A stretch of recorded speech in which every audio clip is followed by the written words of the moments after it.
Thank you for joining the webinar, Improving Cultural Competency, Working with People in the Criminal Justice System Who Have Mental Illnesses. This webinar is co-sponsored by the Judges and Psychiatrists Leadership Initiative and the American Bar Association Criminal Justice Section. The Judges and Psychiatrists Leadership Initiative aims to stimulate, support, and enhance efforts by judges and psychiatrists to improve judicial, community, and systemic responses to people who have behavioral health needs who are involved in the justice system by creating a community of judges and psychiatrists, increasing the reach of trainings, and developing educational resources. Today's speakers are the Honorable Stephen Leifman and Dr. Sarah Vinson. Judge Steve Leifman is the Associate Administrative Judge of the Miami-Dade County Court's Criminal Division.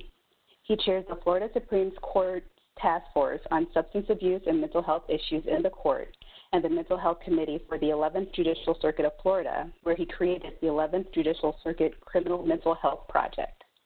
This program diverts people accused of nonviolent crimes who have mental illnesses away from the criminal justice system.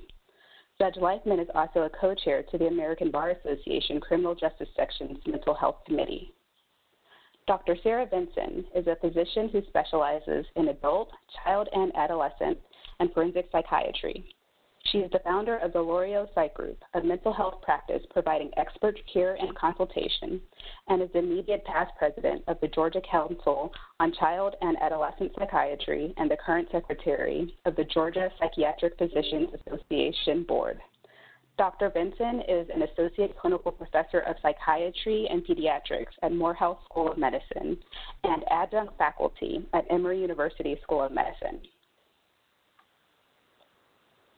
Today's webinar, we will cover an overview of mental illness in the criminal justice system, examine cultural and structural considerations, and discuss the role of judges, prosecutors, and defense attorneys in effectively responding to the needs of people who have mental illnesses. We will leave time at the end of the webinar for a question-and-answer session. If you have any questions that you would like to ask throughout the webinar, please type your question into the Q&A panel at the bottom right-hand corner of your screen. Judge Leifman, I will turn it over to you. Thank you very much, and thank you all very much for your participation today.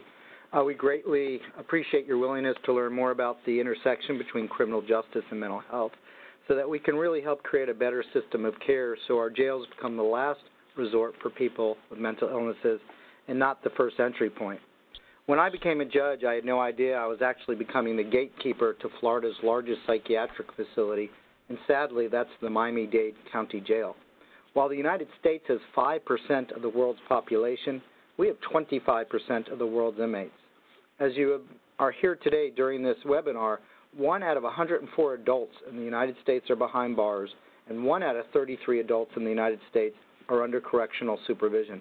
Since 1980, the number of people going to jail has tripled, and their sentences have increased by 166%. What you will find as you drill deeper to figure out what has happened, what you will learn is much of this is due to untreated mental illnesses and substance use disorders. In fact, people with mental illnesses in the United States are 9 times more likely to be incarcerated than hospitalized. They are 18 times more likely to find a bed in the criminal justice system than at a state civil hospital. There are 2 million arrests each year involving people with serious mental illnesses, and on any given day, 400,000 people with serious mental illnesses are behind bars, and another 800,000 are under some type of community control.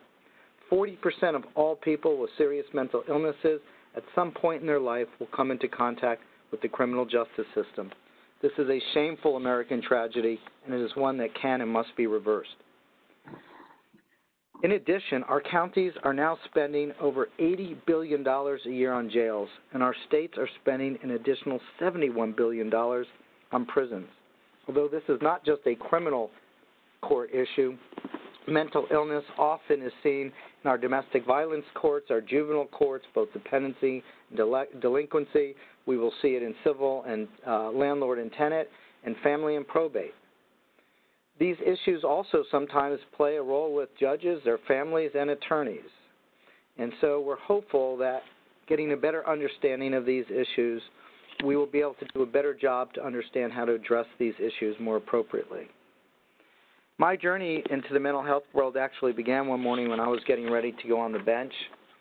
I was approached by the assistant public defender and the assistant state attorney who let me know that there was a young man in custody on a low-level misdemeanor court that they had some real issues and concerns about. It turned out that he was a Harvard-educated psychiatrist who had a late onset of schizophrenia. And after I called his case and we started to have a conversation, he ended up having a full-blown psychotic episode in court.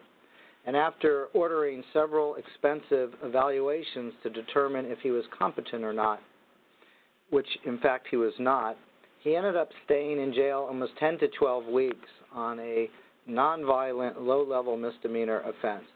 And after all these weeks sitting in jail on this event, it turned out that he was in fact incompetent, but in Florida, because we have no competency restoration facility for misdemeanors, I had to release him back to the street, floridly psychotic. And as a result of this very difficult incident, which was really hard to deal with, I learned three very, very valuable lessons that morning. And one is that I learned that Miami-Dade truly has a very serious mental health issue. We have a very high prevalence of mental illness in our community. 35% of our inmates at the time were on antipsychotic medication. We were spending almost $500,000 a day, $180 million a year, to warehouse people in conditions that you could not imagine. And because conditions in our jail and any jail in the United States are really not conducive for treatment for people with serious mental illnesses, people in our jail were generally staying 4 to 8 times longer than someone without a mental illness for the exact same charge at 4 to 7 times the cost. And I also learned that day that because we had not done a good job at training our law enforcement officers on how to deal with this issue, we had 25 people with serious mental illnesses die during an encounter with law enforcement because they were not adequately trained. It also turned out that this was not just a local problem, but it turned out to be a state and national one as well. And the third lesson I learned is that Florida's community mental health and crisis care, like most states, were developed more than 45 years ago when most people with serious mental illnesses were still in psychiatric facilities. Our system, unfortunately, is antiquated, fragmented, and it really needs tremendous reform. Historically, the history involving people with mental illnesses is pretty tortured and very sad. When our country was first founded, we didn't know what to do with people with mental illnesses. And so people were literally dropped off at the local jail who had these illnesses, who were misbehaving, because society had no idea what to do with them. And it remained this way until the early 1800s, when a wonderful woman by the name of Dorothea Dix, who was visiting a Boston jail, came across these 14 men who were literally freezing to death in the Boston jail in the dead of winter. And so she approached the jailer and asked them who these individuals were, and he said to her, look, they're just a bunch of lunatics, which is how they referred to these people back then. And he said he wasn't getting paid for them because they had not committed any offense. Well, this one woman, this one person, was so outraged at what she saw. She helped adopt a movement that had begun in Paris called moral treatment, and she helped convince the Massachusetts legislature to open up the first of its kind of an asylum. And the idea was to take people that were in custody that had not committed offenses, that had these serious illnesses, and put them in these small 120-bed facilities to treat them more humanely and more morally. And so the states started to do this all around the country, and they started to move people out of these systems. But unfortunately, the states, in an effort to save money, began to consolidate these asylums, and they grew into these massive, massive facilities, some of them having 10,000, 15,000 patients. And unfortunately, without any real oversight, without any good treatment, these facilities became these houses of horror, human experimentation facilities. And they started trying all kinds of horrible things like insulin shock therapy and electric shock therapy and ultimately lobotomies. And people were really hurt and tortured during this period. Well, in 1963, in what was his last public bill signing, President Kennedy signed a $3 billion authorizing act that would have created this wonderful national community mental health system to move people from these horrible asylums back to the community with treatments which were just starting to come out. Well, sadly and tragically, due to the president's assassination and the escalation of the Vietnam War, not one penny of the $3 billion that Congress had authorized to create this community mental health system was actually appropriated. But at the same time, a whole slew of lawsuits came out because of the horrible conditions of this population. And the seminal case actually came out of Alabama called Wyatt v. Stuckey. And what happened with Wyatt v. Stuckey is that the doctors had filed a suit actually against the state because they were using a cigarette tax to fund the hospital. The tax was about to be cut, and the doctors were afraid that they would lose their jobs. And so they actually filed the suit to try to protect themselves. Well, this case ended up in front of this brilliant jurist, Judge Johnson, out of Alabama. And he took one look at the case, and he said, "Docs, I'm really sorry, but I can't do anything to protect your jobs." But he was so outraged at the conditions of the facility, he reached in and he grabbed jurisdiction of this case. And what the case basically stands for is we already knew that if you were in a state, in a prison or jail, you had a constitutional right to health care, adequate health care. No such condition or protection existed if you were in a state civil hospital. And so what Judge Johnson does is he extends that protection to these state civil hospitals, and he tells Alabama they have two choices. They can spend hundreds of millions of dollars to upgrade their facility, or if not, he was going to shut them down and release this population. Well, Alabama started to make changes. They kind of ran out of money. They didn't finish what they were doing, and Judge Johnson ordered the closure of the hospital. And so states then had two choices, and unfortunately what most of the states chose to do was to close down the hospitals. But the problem was there was nothing to absorb this population as they came back into the community. And so eventually what happened is we had this massive shift between the cutbacks of massive HUD funding, the war on drugs, the war on crime, and the shutting of most of our state hospital beds. In fact, we went from about 560,000 civil hospital beds in this country to about 30,000 today. And between all those events that occurred, it created this perfect storm. And so we never deinstitutionalized. What we in fact ended up doing was transferring responsibility from these really horrible state hospitals to these really horrible jails. And as a result, a lot of individuals that would have been in these hospitals ended up in our criminal justice system. And so we've seen homelessness increase, police injuries increase, police shootings of people with mental illnesses increase. We've wasted millions, if not billions of dollars of critical tax dollars, and in many ways we've made mental illness a crime in this country. So how do we fix it? Well, it really unfortunately has to be done in each individual community because each community has its own type of system. And so in 2000, because of a lot of issues we were having in my own community, we had this wonderful summit where we brought all the traditional and non-traditional stakeholders together to figure out how we could see the intersect between the community mental health system and the criminal justice system. And what we found basically was that our system was embarrassingly dysfunctional. We would arrest people on misdemeanors. We would order all these expensive psychological evaluations for competency. We were spending almost $2 million a year just on the evaluations. And once they were found incompetent, we were releasing people back to the street without any services or help, and they would, of course, recycle through our system again and again and again. So we created this 11th Judicial Circuit Criminal Mental Health Project.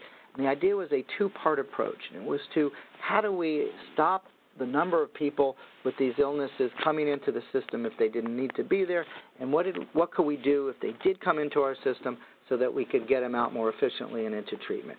And so we adopted what's called the Crisis Intervention Team Police Program that started in Memphis, and what we did is we have 36 police departments, and we've trained over 6,700 law enforcement officers how to identify people with serious mental illnesses, how to de-escalate a situation, and where to take them as to oppose to making an arrest. Well, it's been a remarkable cultural shift in our community. Between all the training of the law enforcement and meetings and making sure that they're heard, the number of arrests in Dade County went from 118,000 to 56,000 a year. In fact, we keep data on every single call both the City of Miami and Miami-Dade police departments make, and over an 8-year period, they handled 83,427,000 mental health calls, yet they only made 149 arrests out of all of these calls. And so it's been significantly improving our system. But we also knew people would still get arrested that had these illnesses, so we had to have a second part system. And so we set up this post-arrest diversion system. So what we do now is that we screen people at the jail. If they meet our criteria, if they're on a misdemeanor, within 3 days they're out of custody, they're sent to one of our public or private crisis stabilization units. The cases are set for a couple weeks to actually give them a chance to stabilize, and then we offer them voluntarily the opportunity to come into our program. This is a pre-adjudicatory program. No one has to take a plea to get in. The vast majority of individuals say yes. They're then transported back to court where one of our peer specialists are waiting for them with food, with clothes, with medication, with transportation, with housing, and then we begin this process of recovery. It's worked so well that our recidivism went from about 72% to 20%, and our state attorney worked with us to expand it to nonviolent felony cases. The felony diversion program works similarly. The recidivism rate for that program is at about 25%, which has saved Dade County 31,000 jail bed days so far. That's 84 years of jail bed days. And it's allowed us to close one of our 3 main jails at a cost savings of $12 million a year, which is $62 million. So as I mentioned earlier, if you look at the screen, you can see that the number of people going to jail in this country has significantly increased. And unfortunately, you also can see, and Dr. Vinson's going to talk a little bit more about this, but based on demographics, the largest increase has been among non-Hispanic African Americans and Hispanics compared to Anglos. If you look at a study that was done at the New York jail, you'll see that in 2005, about 24% of the total jail population in New York had a serious mental illness, and it increased just over a 7-year period to about 37%. So unfortunately, in many communities, this problem is still growing.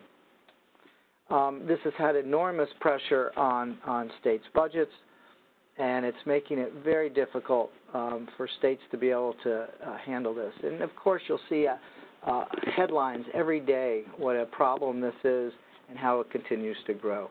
And what you see is that in the general population, about 5% of the general population in the United States has a serious mental illness. But unfortunately, in our jail population, it's more than 3 times that amount at about 17%. And interestingly enough, that breaks down to about 14% of men and 33% of women. And of these 17%, 72% of them have what we call a co-occurring disorder, meaning they have both a mental health and substance use disorder. And one of the reasons we have such a higher prevalence of women coming into the system is because trauma plays a significant role. 92% of all the women in jails and prisons in the United States with serious mental illnesses were sexually abused, often as young children, really hurting them and creating really severe, serious mental illnesses like post-traumatic stress disorder. And so they often end up in our system because they're not getting identified and treated early enough. You'll see that alcohol and drug use in jails is significantly higher than in the general population at home, and it's continuously growing. And so the issue in the courtroom is, how do the courts handle these situations? What do we do when a defendant remains silent and non-responsive to the judge's question? What do we do when the defendant's incoherent or nonsensical? And what if the defendant's unable to even follow the judge's or attorney's instructions? And how do we make sure that an individual on community supervision can comply with the court's order?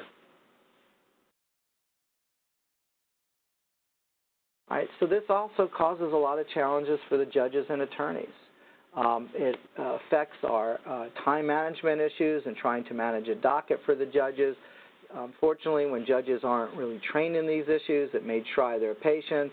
And we often see the same individuals coming back again and again. And when these individuals aren't treated well, they often may be very disruptive. And it can be very challenging for the attorneys. It may be difficult for the individual to communicate with their attorney, often the clients do not accept the defense attorney's advice and acts in a way that's against their own interest. And for prosecutors, they often lack viable options to deal with this population. And so for the individual, it presents a lot of challenges for them. And sometimes we don't realize this, and we need to remember this to get better outcomes, but they may be embarrassed, they may be scared, they're going to be anxious, they may be stressful, and often, because even 75% of men in jail and prisons with serious mental illnesses have serious trauma histories, the idea of being in court and in custody often is very traumatizing. So at this time, I'm going to turn it over to Dr. Vincent, and she's going to pick it up from here. Well, I would like to start off by just familiarizing ourselves with the ideas of mental health and mental illness. So everyone is on this continuum from mental health to mental illness, and part of the issue with mental illness is that it's often stigmatized, that it's those mentally ill people over there and everybody else who's fine in some other corner of the room, when in reality, everybody is on this continuum and everybody can move up or down depending on the stressors in their life and their access to adaptive ways to deal with those stressors. And mental illness can be thought of as a disturbance in thoughts, feelings, or behaviors that causes significant distress or impairment. Whereas with mental health, this is really a state of well-being, and it's not just the absence of illness or the absence of symptoms, but it's a state of well-being in which every individual realizes his or her own potential, can cope with the normal stresses of life, can work productively and fruitfully, and is able to make a contribution to his or her community. In the general population, we see rates of mental illness of about 16% that have diagnosable mental health disorders, 5% that have what would be considered serious mental illness. So these are things that cause significant disability and that hang around for a year or longer. And then severe persistent mental illness at 2.5%. And that would be things like schizophrenia, schizoaffective disorder, bipolar I disorder, things that cause really significant impairment in people's lives. When it comes to trying to address mental illness and the principles of care, there are some overarching principles that have been associated with positive outcomes. And it's important to see that a lot of these things aren't necessarily part of court plans or even mental health treatment plans sometimes, but we know that this is what actually matters in terms of people getting their lives back on track. So one of them is integrating substance and mental illness treatment. And this is particularly important for people who have involvement with the criminal justice system because of how prevalent comorbid substance use and mental illness are. What we see in our systems of care is that often treatment for substance is in one part, and treatment for mental illness is in another part, but of course this person is bringing both of these issues in, and so that doesn't serve them well. Individualized treatment planning, assertiveness, so things that help the person refine their voice and their sense of agency in the world. It's hard to make good choices if you don't believe that your choices are going to matter. Close monitoring, so accountability has been shown to be helpful. Taking a longitudinal perspective, so thinking about not just can we get them through this 3-month period while they're on probation, but what is going to help them be in a position to sort of get back on the right foot in life.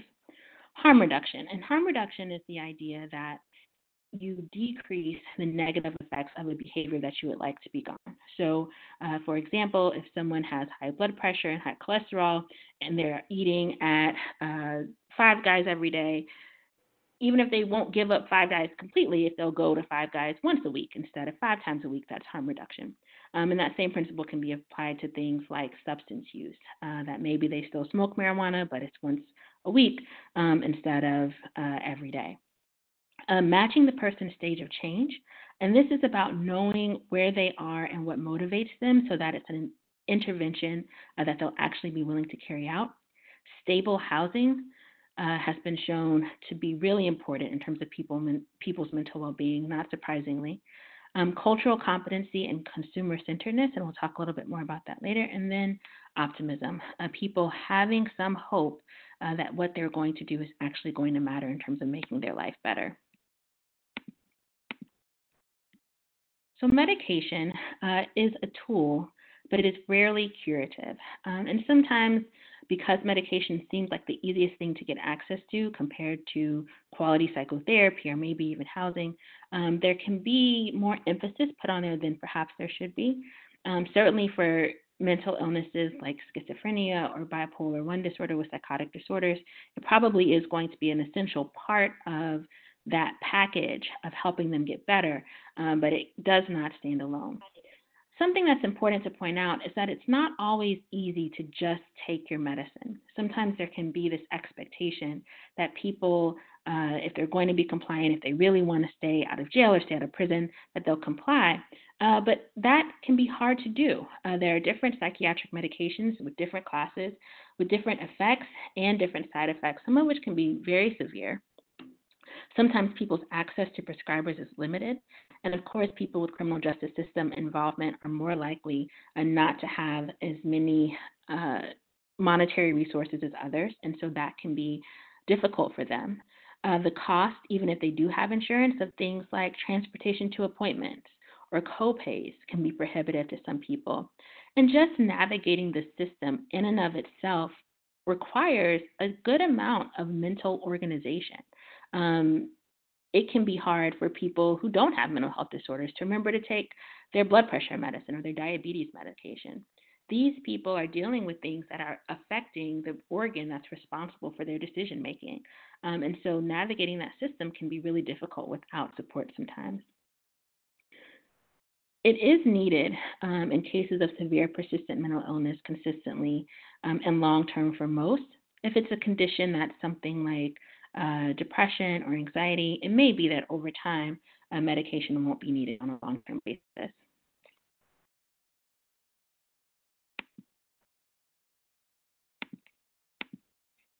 And so with recovery, what we're trying to do is move people further along that continuum from mental illness to mental health.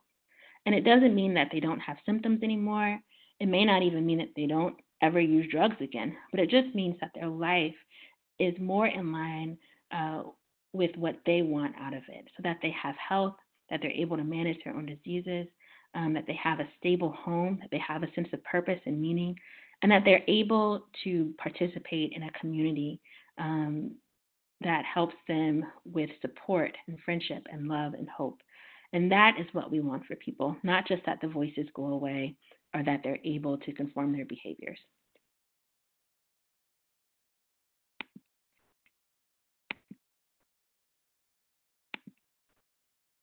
There are some common misconceptions about recovery, particularly as it comes to mental illness. And sometimes I think that recovery means cure. And for everyone, it doesn't necessarily mean cure.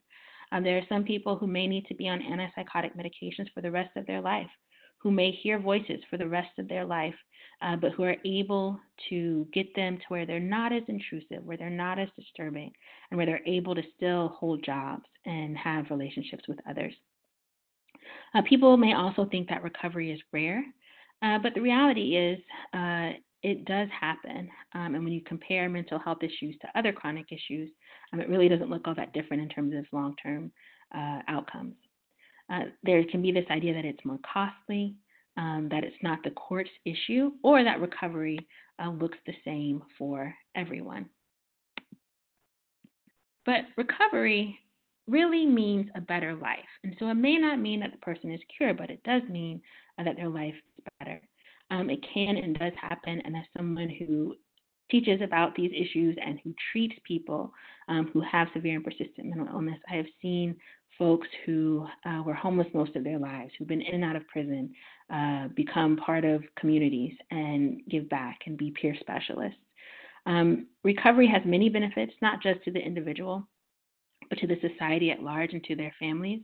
One thing about mental illness is that it has ripple effects, not just for that person, but for everyone in that person's sphere of influence, everyone who misses who that person once was or the things that they were able to do. And so even though it can be thought of as costly, because of the myriad of impacts mental illness has, when it's addressed, it has benefits both in terms of cost, because that person is able to become a productive member of society, but also in terms of that human capital and relationships. Recovery is multisystemic and multifactorial. It is not just about the mental health care system and therapy and medication. As you saw in that previous slide, things like housing and connection matter. And so it's not going to be housed in just one system, and it's not going to be housed in just the health system. And if that's all we do, and we're not going to be able to help people move, especially people who already have criminal justice system involvement. And finally, it's different for everyone. Everyone's potential, everyone's ideals of their community are going to be different. And so what they're working toward is going to have variation. And so in this next section, we will think about cultural and structural considerations when it comes to working with this population. So the myth of cultural and structural competency and the case for humility.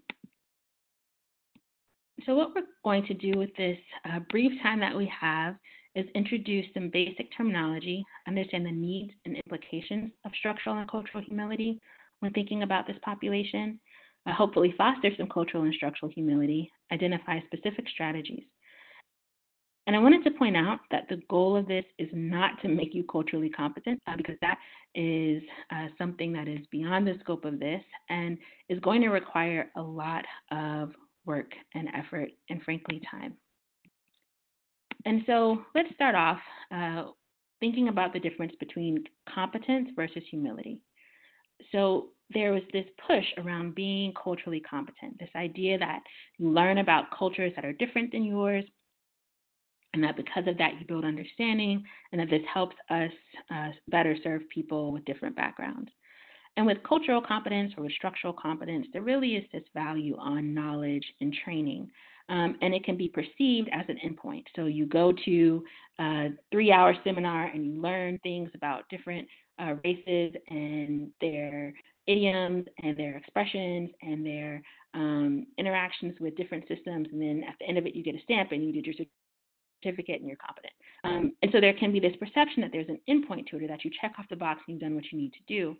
But because of that, because you're trying to put these disparate groups all in one lecture or all in one description, there can be an over-reliance on knowledge, which is often limited, and in generalizations that aren't going to be completely accurate. With humility, by contrast, you do want that information, but the information is a result of introspection and co-learning. So it's not just about some expert in front of a room telling you statistics about things that Latinx people do. It's about interacting with the person in front of you and trying to understand their values, their beliefs, their experiences as they've progressed through the world. And the idea is that you inspire personal reflection about your assumptions that you may have had about that person, or how your experiences may differ from theirs, and that in doing so, and in hearing their story and being receptive to that, that you're able to grow and increase your own awareness. With cultural humility and with structural humility, it's open-ended. You realize that this is something that is going to be a process and a journey with every person you come across as you're doing your work.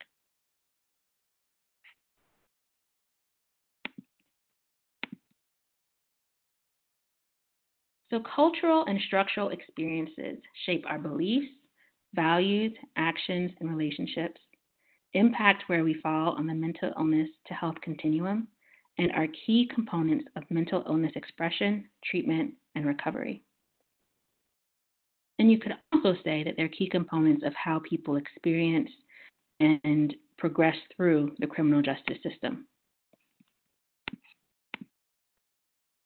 So the experience-based perspectives of officers of the court are often quite disparate from the experience-based perspectives of those served by the court.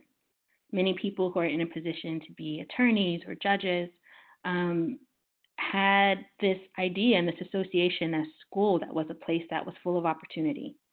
For some of the people you serve, school was a place where they got in trouble, where they got expelled, where their learning disability was never identified, and they were just seen as a lazy kid or a troublemaker, rather than someone who was smart, who had potential the way that you may have been. They may have different associations with law enforcement officers or with what their role is in their communities. They may have experienced barriers in terms of language or concerns about engaging with systems because of what it could mean for their family. They may be people whose parents weren't able to get a starter home in a nice neighborhood because their families were affected by redlining policies that kept them out. Many of the people that I treated in juvenile justice facilities who have seen multiple people in their communities die or be killed at a young age don't even have the assumption that they're going to live to see 30 or 40 years old. So this idea that you work hard and it pays off when you're an adult doesn't ring true to them in the same way that it probably does to many of us.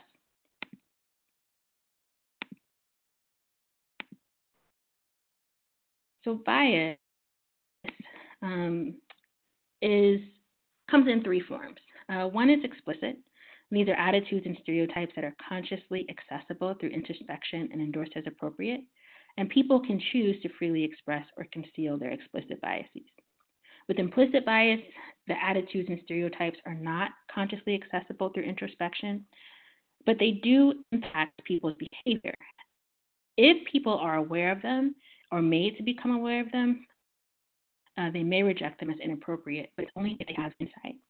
And the reason I bring up bias is because it is pervasive. It's not something that is an individual fault, but it's something that we're all primed to have. And then thinking about structural bias.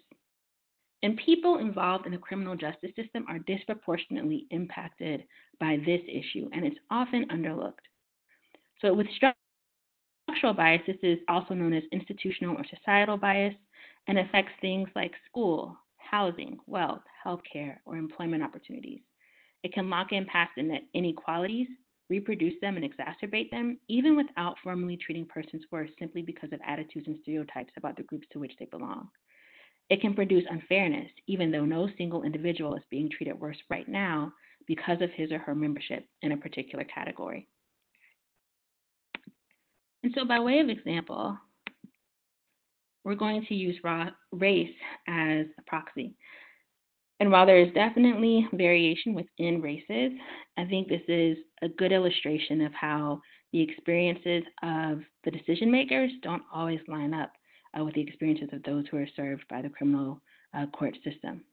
So the American people are 51% women and 38% people of color, but our judges are 80% white and 70% men. And we know that while 38% of people in the U.S. are people of color are overrepresented in the imprisoned population.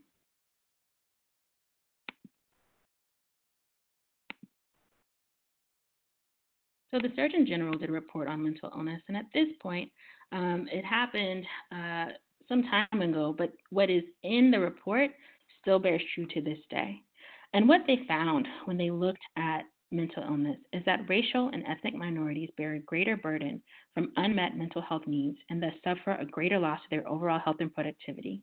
They have less access to care, they're less likely to receive it, and less likely to receive quality care when they do, and experience barriers like the cost of care, societal stigma, and fragmented mental health systems. And then secondary barriers like bias, language, client fear and mistrust of treatment, and racism and discrimination. So how can these things play out in the people that you are working with? So starting with the first one, racial and ethnic minorities bear a greater burden from unmet mental health needs and thus suffer a greater loss to their overall health and productivity. Early on in life, this can be an impediment to academic progression. It can mean diminished employment opportunities because of that lack of academic progression. It can increase risk for homelessness. They have frayed relationships, so less human capital to rely on for that support. And if they do become involved with the criminal justice system, they would be less likely to be in a position to have resources for their defense, or even to be able to generate alternative plans to incarceration. When it comes to less access to care, less likely to receive it, and less likely to receive quality care when they do, what you can see is that by the time that they do present for illness, their symptoms are actually more severe and more entrenched. Those symptoms have been around for longer, and that means that the ripple effects of those symptoms on their lives may be more pronounced.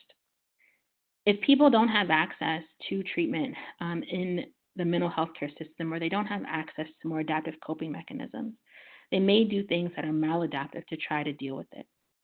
Rather than addressing their PTSD through trauma-informed care, they may become hypervigilant in order to help feel safer in the world. So they may do things like self-medicate with drugs that can get them in trouble with the law.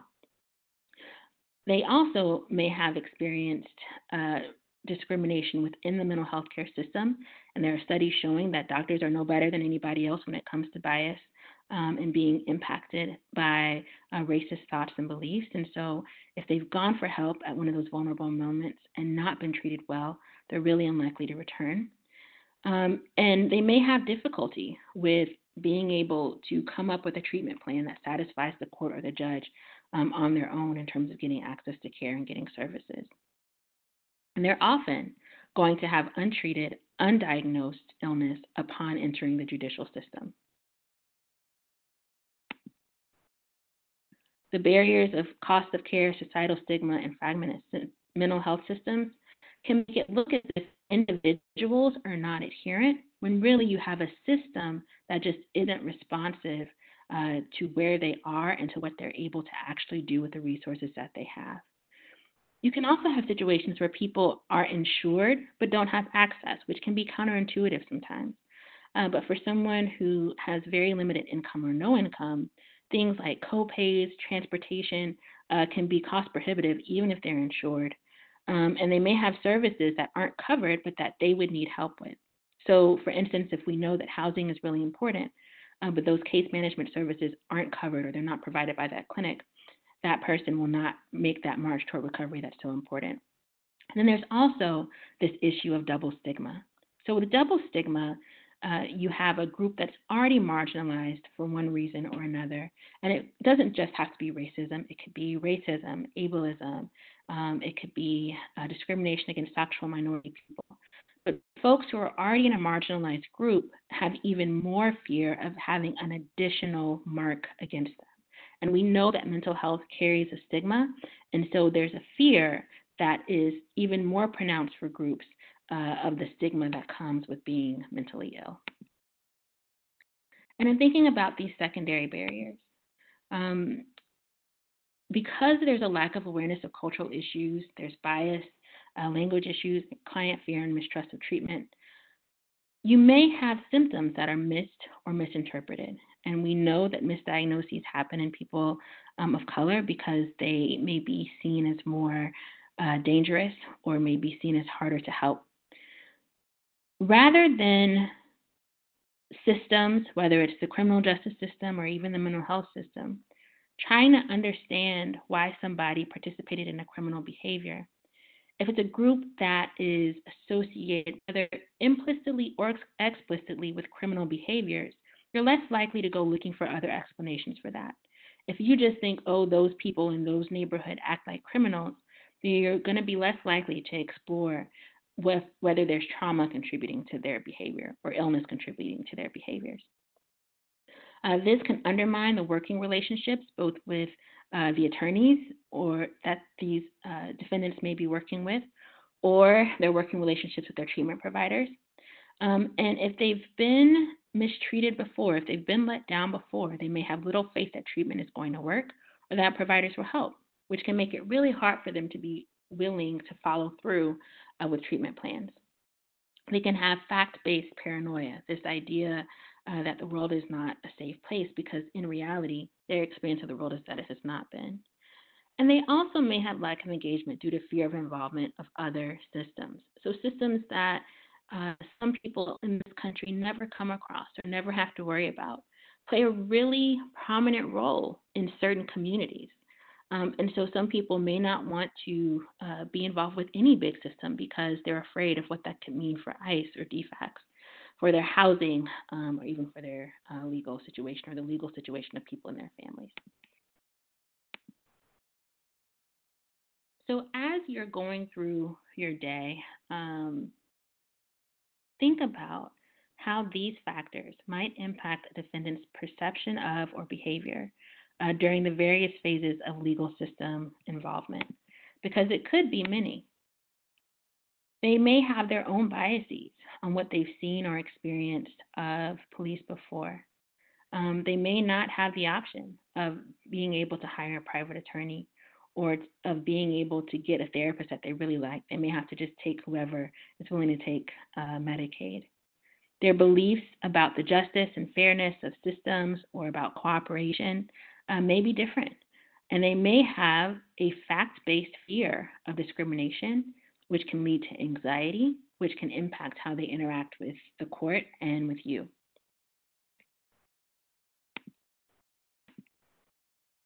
And then thinking about how these issues might impact the officer of the court's perception of or behavior during the various phases of the legal system involvement. We know that, for instance, when it comes to whether people who are acting strangely are taken to jail or taken to a hospital, people of color are more likely to be taken to jail. So even from that very first entry point, we start to see how these things can come into play. Even when it comes to things like their plea bargain or their trial, there's a lower threshold for people who have these other systemic issues working against them that already have a record. Say, for instance, there's someone who dealt with homelessness or who dealt with a school system that didn't accommodate for your educational problems. You're more likely to have charges than somebody who isn't. And it's not necessarily because of choices that you made, but because of the systems that you had contact with. And then also thinking about the role of implicit or explicit bias in the courtroom setting.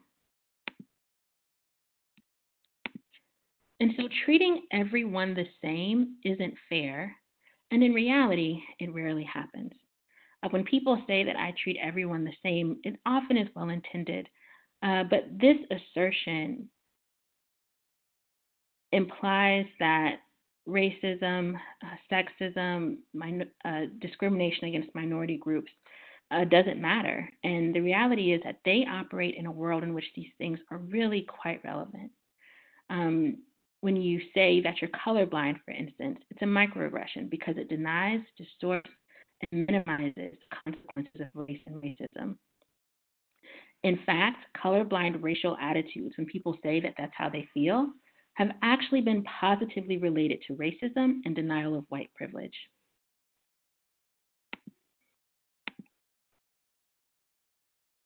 And some specific examples of how this plays out is that criminal justice system involved Blacks are 44% less likely to be referred for a mental health evaluation.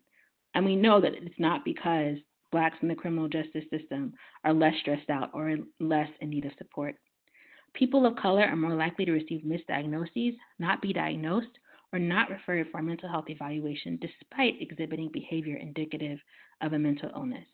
And this is an illustration of bias within personnel of justice and the mental health system responsible for referrals and assessments. And Black people are significantly less likely to receive psychiatric medication and counseling while in prison than their non-Black counterparts, and more likely to be involuntarily hospitalized. And we know that within correctional settings, without a prior history of mental health diagnosis, Blacks are significantly less likely than non-Black people to receive treatment. Based on what we know about the structural barriers faced by people of color, there are lots of reasons why someone could have a mental illness and not have had access to that prior treatment or diagnosis. And some recent examples in the news, just to illustrate this point that this is very relevant and comes up in all sorts of ways.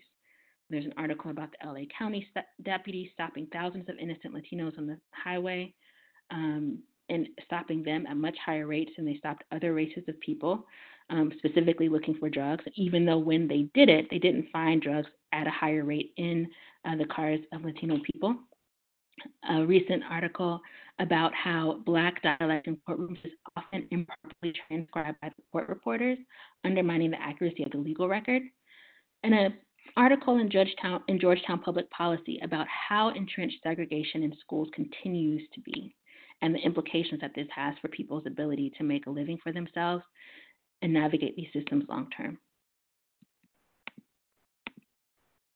So there's a misconception about people on both sides of the law, right? On one side, you may have people saying, why don't these people make better decisions? This is something where they need to make better choices. This is just a bad apple. And you can also have where people talk about that cop who's racist or that judge who's harsh. But really, we know that this is a society where these inequities are baked into every major system, be it education, housing, mental health care, or health care as a whole. If we are consistently and repeatedly producing bushels of bad apples and disparate outcomes, it's not the apple, it's the soil that it's growing in. So what can we do?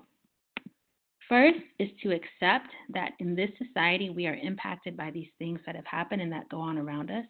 And it could be explicit or it could be implicit in terms of the biases that we carry. Another is increasing motivation. So one way to learn about implicit bias you may have is to do things like take the implicit association test and see where you fall. What they found is that when people do that, it lets them know where they stand and gives them a reason to be more intentional about how they respond to people. Improve decision-making conditions. And so this is one of those things that may sound a little hokey, but it really does matter that you are in a good place, because that we know that when people aren't rested themselves, they're more likely to fall back on their negative biases about people. And then counting, so being mindful of the fact that you may not pick up on things, and you certainly won't pick up on things if they're based in implicit bias. So making it a point to pay attention to what proportion of your white defendants are referred for mental health evaluation versus your Latinx or your Black defendants. And then when you find issues in the system, advocating for change.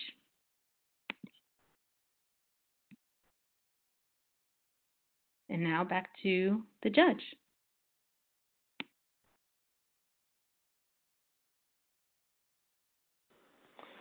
Okay, so what is the role of the judge, first of all, in dealing with people with mental illnesses that may be in the courtroom? And one is trying to be able to identify mental illnesses and other factors that may be actually affecting the individual's behavior. And it's really critical that the judge tries to get the right information and how to interact to encourage compliance, making the appropriate referrals and considering the effects of sentencing.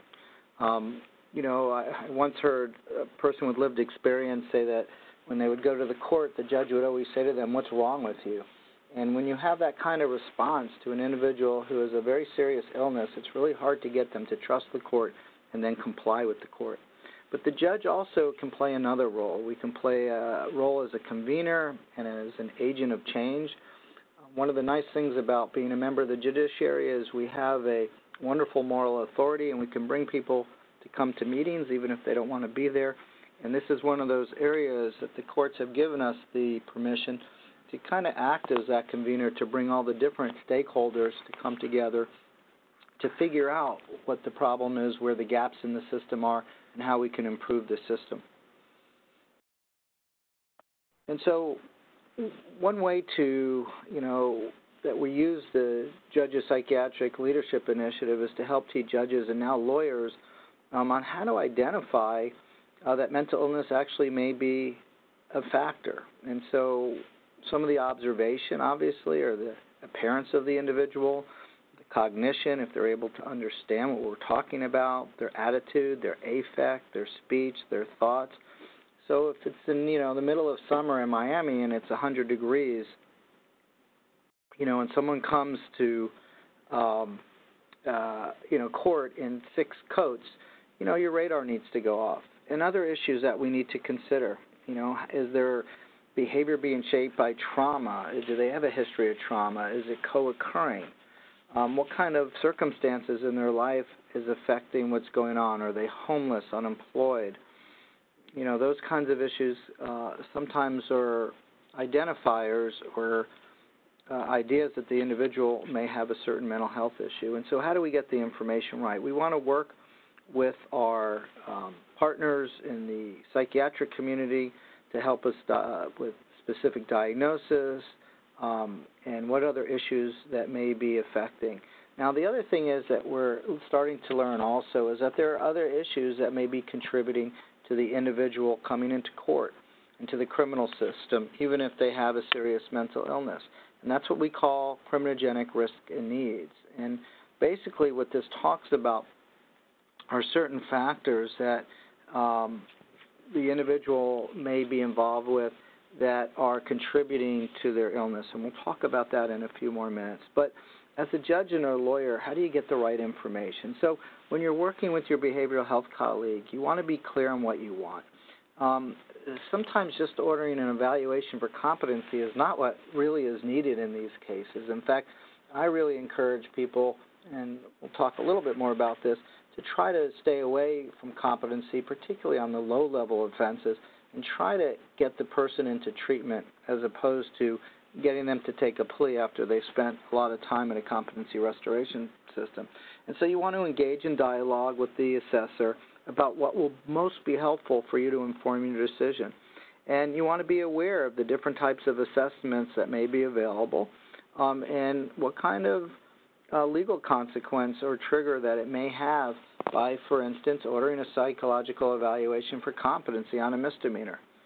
In states that do have inpatient competency restoration, what often happens on a misdemeanor, aside from the enormous cost, the individual almost invariably stays a lot longer in the competency restoration facility than the time they can even legally do on a particular sentence for that charge.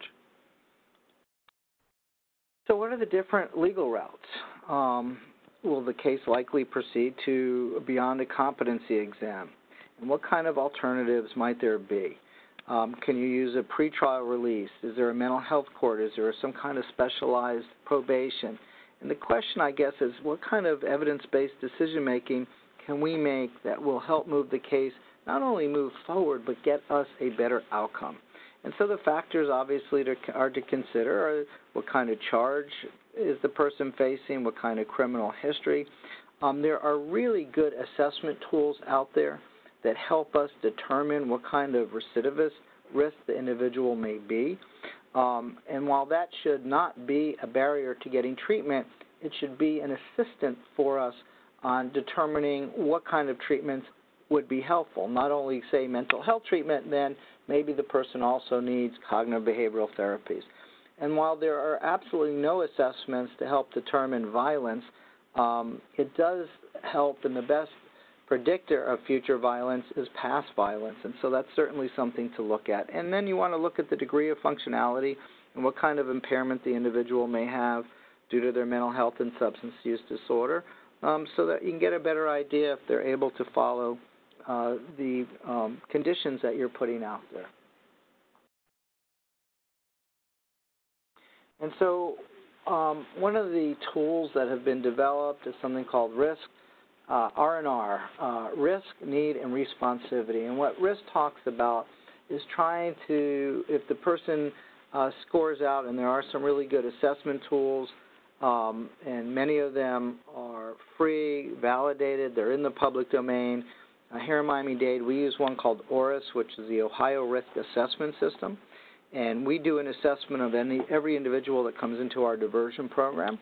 And it helps us figure out what their needs are in terms of the chances of them becoming a recidivist. We also want to figure out what the need is, and so we can target the things that are causing them to come into the criminal justice system. For instance, divorce, homelessness, literacy, substance use.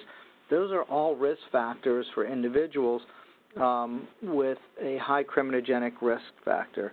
And then responsivity, you want to make sure that we remove some of these barriers so that we help them get into the treatments that are going to work so that we can help them recover. But the bottom line here is just providing people that are high risk and high need traditional mental health services is not going to be sufficient to get you the outcomes that you're looking for. In many of these cases, most of these individuals are going to need cognitive behavioral therapies on top of their mental health treatment. And so this chart, which I could probably spend the next hour on, but I won't, really gives you an idea of the different groups and the different risk factors of individuals. One extreme would be a low risk, low need, meaning that their mental health condition is not that severe and that they're a low risk individual, meaning that their likelihood of reoffending is very low. And then you go all the way to the other group, which would be a high-risk, high individual who has a lot of impairment due to their mental health, psychosis, and they have a lot of the risk factors for recidivism rates.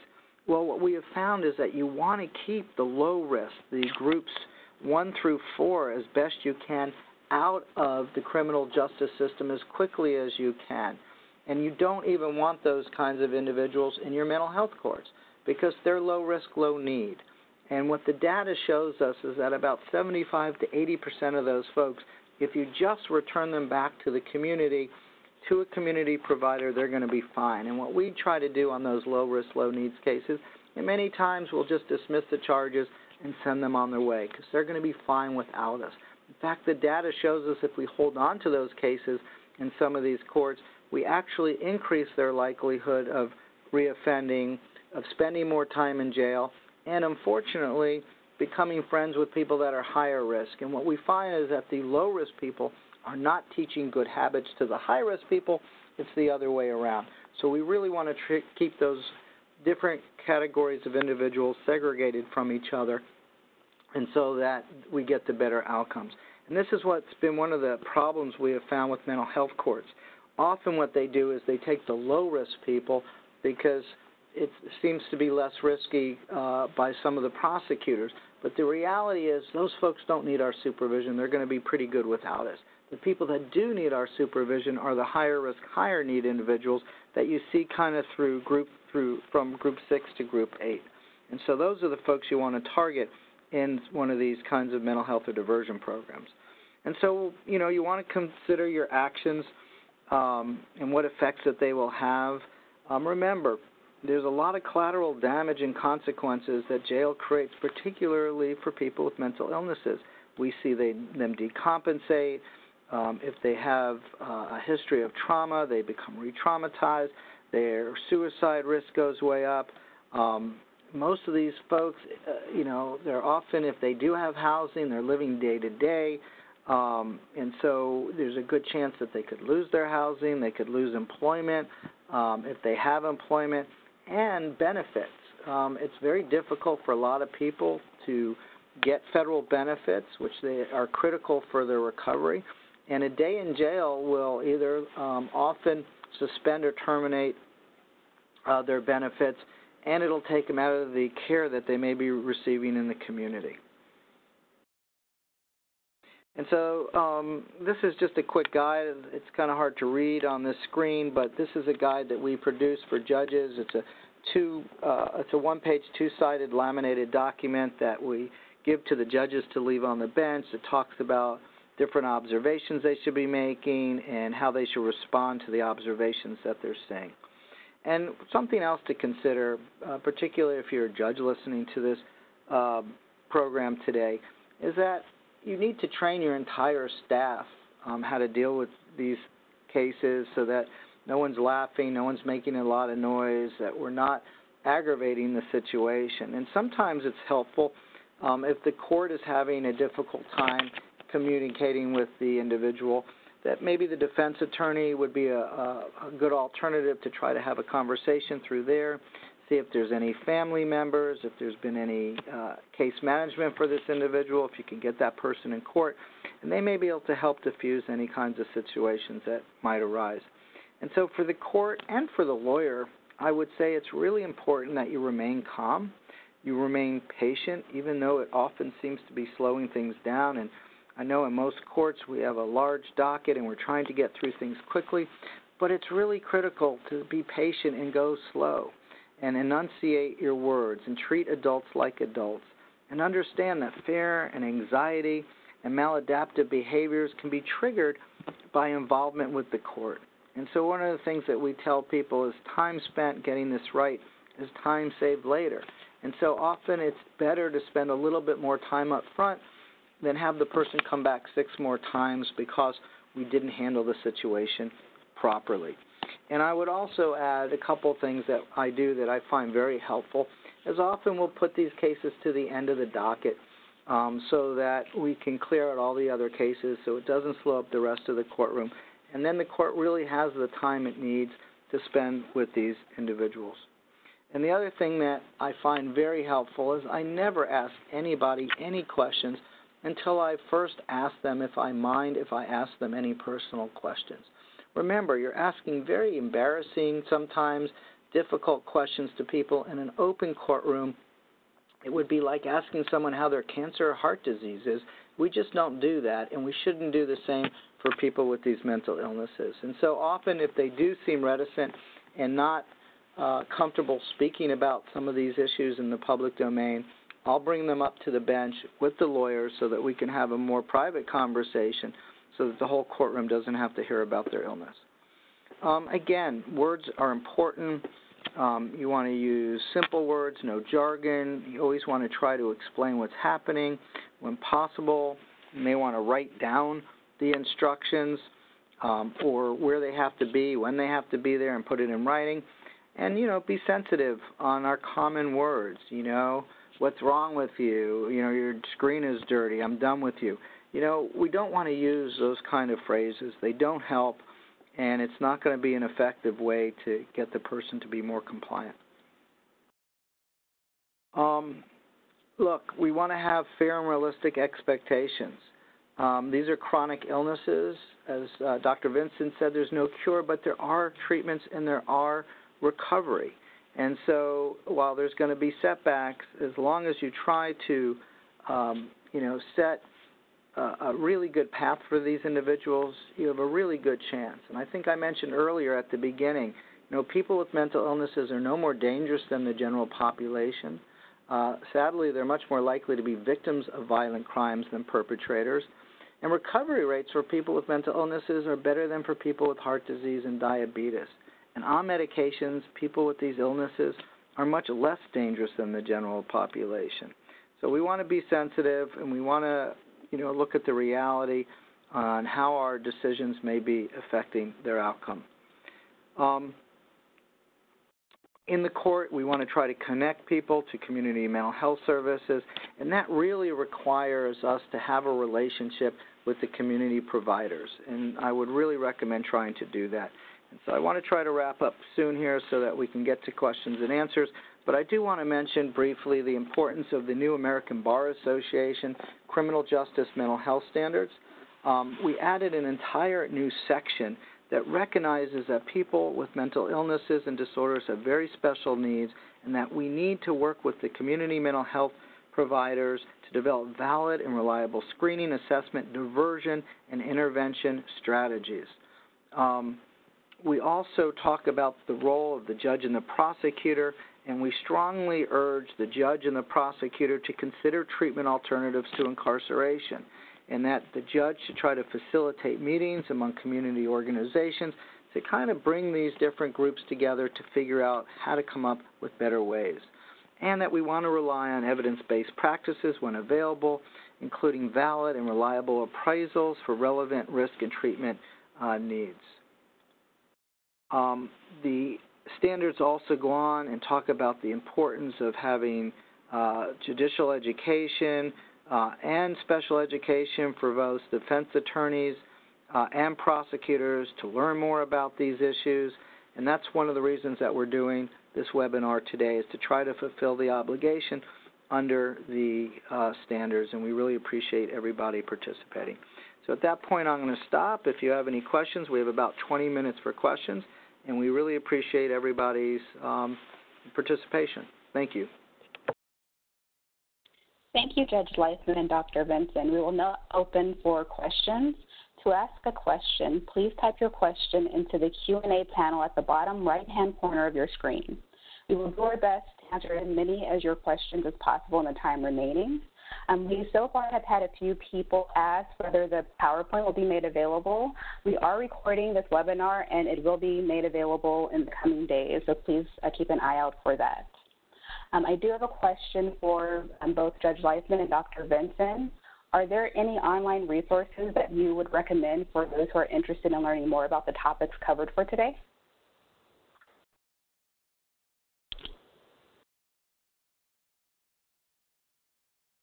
Material.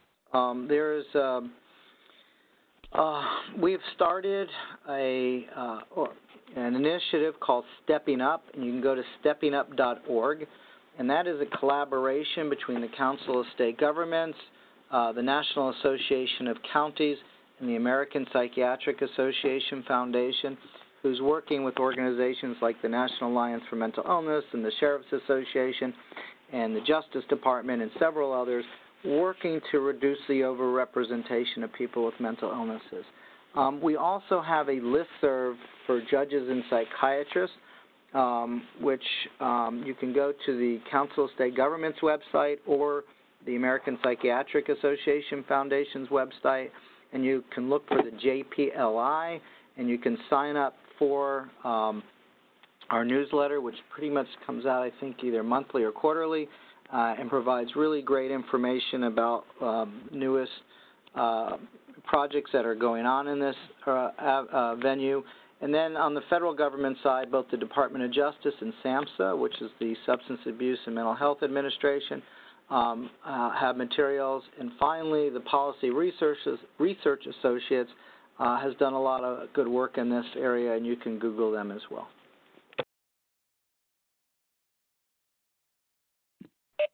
And on the structural competency side, if you're looking for things to help other people sort of understanding how these issues may interplay with mental health symptoms or diagnoses in people that you're working with, structuralcompetency.org has a lot of articles and information with some specific to mental health and how all these different issues interact.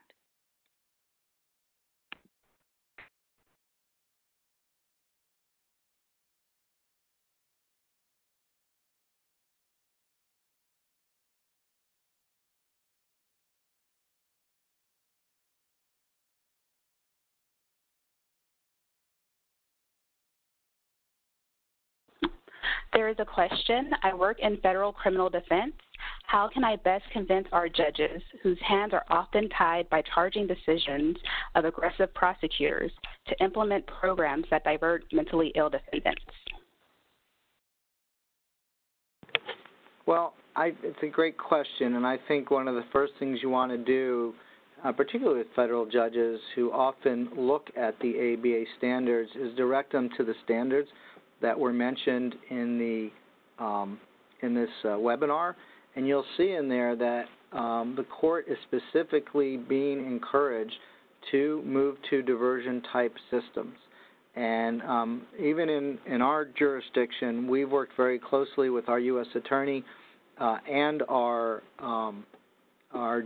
federal judges to set up systems that would be more appropriate for the appropriate population, and they're beginning to use some of the tools because they've seen a lot of the successes that we've seen where it's a lot less money, it's a lot more effective, it's a lot more humane to try to get this population. And another way that you may want to do is to maybe sit down and talk to the chief judge and see if the chief judge of the federal court would be willing to facilitate a meeting with the U.S. Attorney, with the probation department, and the federal public defenders, and maybe some local providers, and start to talk about where there's some common ground and what kind of cases that you may be able to move towards diversion as opposed to traditional prosecution, which frankly, for much of this population, those that have the serious mental illnesses, doesn't really work.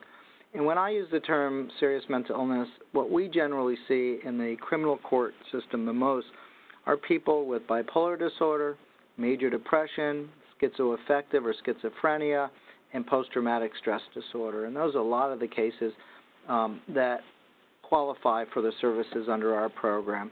And look, our state prosecutor here in Miami was just as skeptical. She deserves a tremendous amount of credit, Kathy Fernandez-Rundle, for working with us. We started very, very slow when we started this program, but over a relatively short period of time, they saw significant reduction in recidivism rates and realized that that was the way to improve public safety.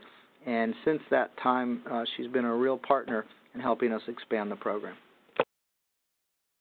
And I would add that in discussions around clients, right, sometimes people can use language like, well, they haven't been compliant with treatment before, or they haven't been willing to take their medicine. So being able to put those things in context, right, so they were in a community that doesn't have public transportation, and they couldn't afford the copay, but now we have them on an ACT team, and they'll be able to go to the person and take their medication to them. And so contextualizing those prior things that may be viewed as treatment failures or that may be seen as making that person higher risk when really it was a bad match between that person's need and what had been set up for them. And I would add one other, and if I can, I'd like to add one other point, because the traditional process when we have found someone who may be having difficulties in court understanding or communicating with their defense lawyer has been this route to go to competency restoration. And another argument that you can use with the federal prosecutor, particularly for cases that are not the most serious, by the time they get out of a restoration facility, aside from it usually costing in the federal system over $1 million per person, they're getting credit for time served, and they're leaving the system without any access to care anyway. And so one of the things that I often say to prosecutors is, look, we have two choices. We can continue to release people from the criminal justice system with these illnesses and no treatment, with a really greater risk to the community and greater likelihood that they will come back, or we can make sure that when we're releasing people from our system, we are releasing them with treatment, and that is going to significantly improve our public safety and reduce recidivism and risk to the community.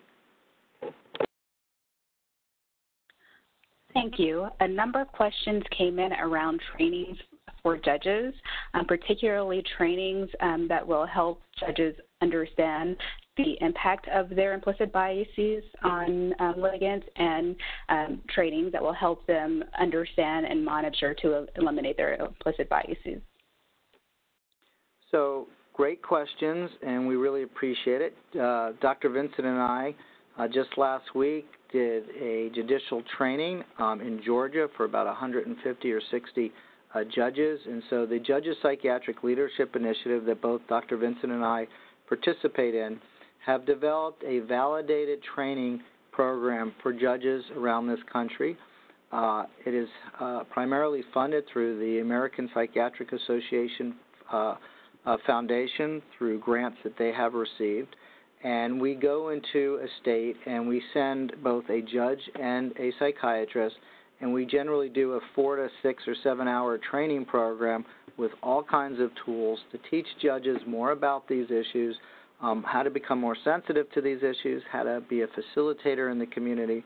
It's been extraordinarily effective, and we're seeing state after state slowly but surely moving towards these improved models. We're at the beginning of the process, but if you want to get your state trained, again, you can go to the Council of State Governments website, Justice Center, or you can go to the American Psychiatric Association Foundation. The training is for free, and so all they have to do is apply. We're capable of handling about 6 or 7 trainings a year unless the state wants to pay for it, which many of them are willing to do. And so you can go online, you can apply for the training, and we'll be happy to consider it and hopefully get out to your state.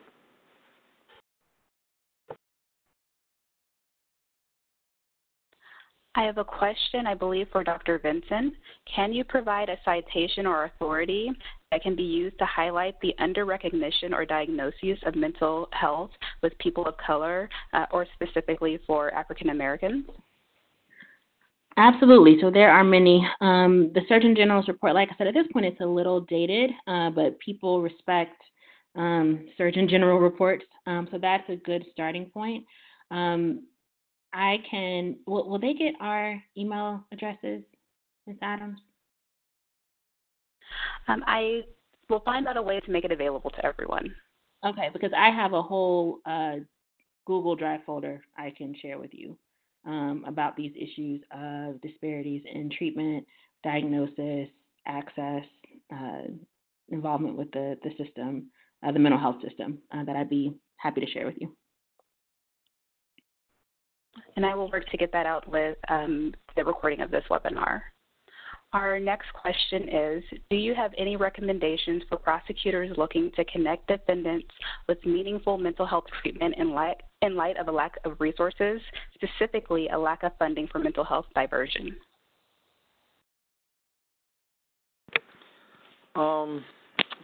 Very good question. And, I know that communities that may be more rural have even less access to treatment. The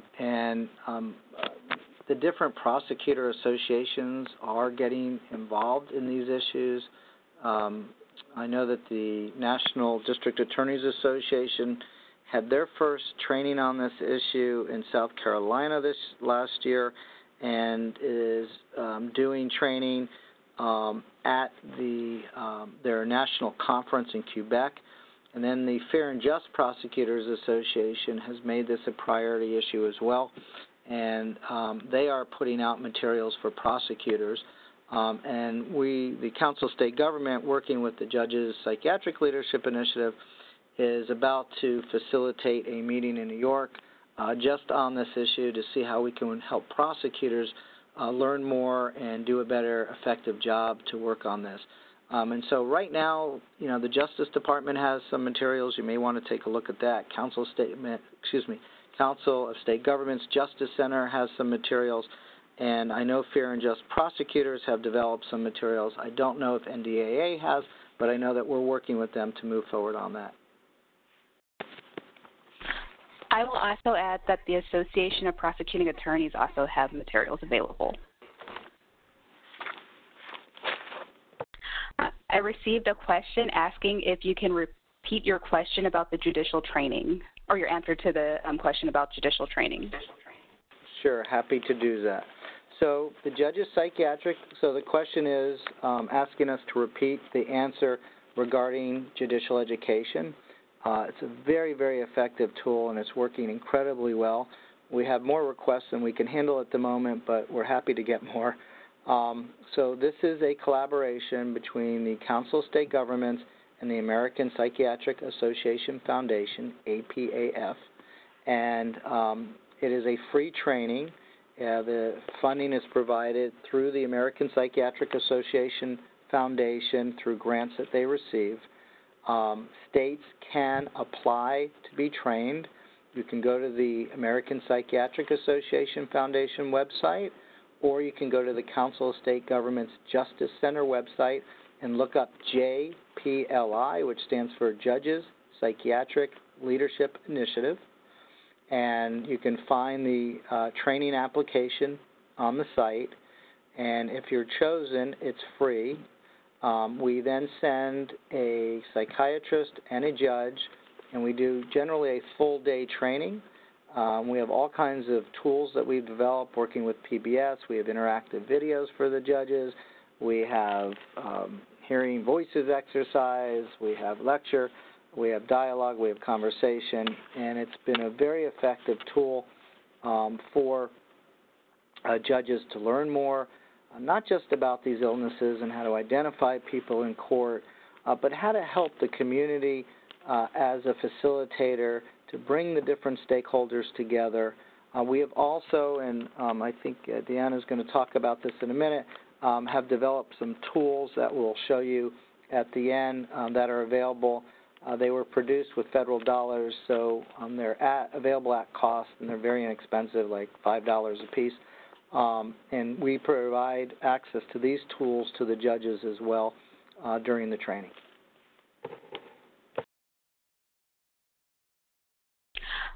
There's a question about asking for grants or assistance, and I think the assistance part may be covered, what you just mentioned, Judge.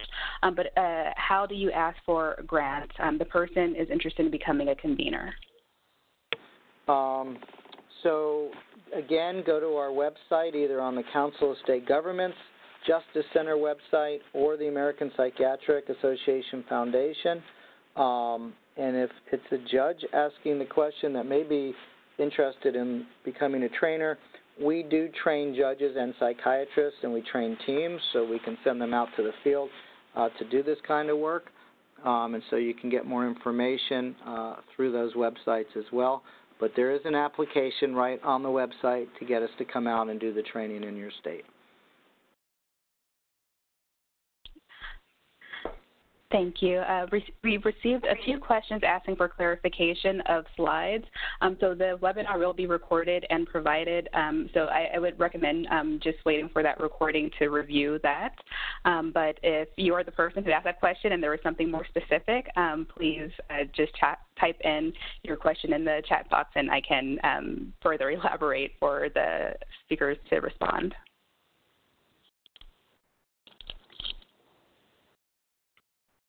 All right, we are almost at time, so thank you all for your questions. I will very quickly move to links for additional information for those of you who are interested in following up. So a lot of the information that both Dr. Vinson and Judge Leifman spoke about through the Judges and Psychiatrists Leadership Initiative is available at the link on your screen.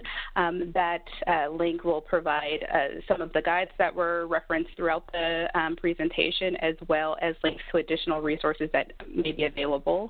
I also want to reiterate the Stepping Up website that Judge Leifman referenced. Stepping Up is the national initiative to reduce the number of people who have mental illnesses in jails. That website includes a number of tools and other resources that can help you learn more and develop strategies within your community. The resources include webinars, white papers, and other type of documents and resources that's available to everyone. So please look at that. That website is stepuptogether.org. Also, I would like to direct you to the American Bar Association's Criminal Justice section, which has a number of resources for attorneys in general, and there are also links to the Mental Health Committee, which Judge Leifman chairs, that can provide other resources. As we are just about at time, I want to thank you all again for your presentation, and we will email this webinar out to people, to everyone who attended, as well as post it on our website.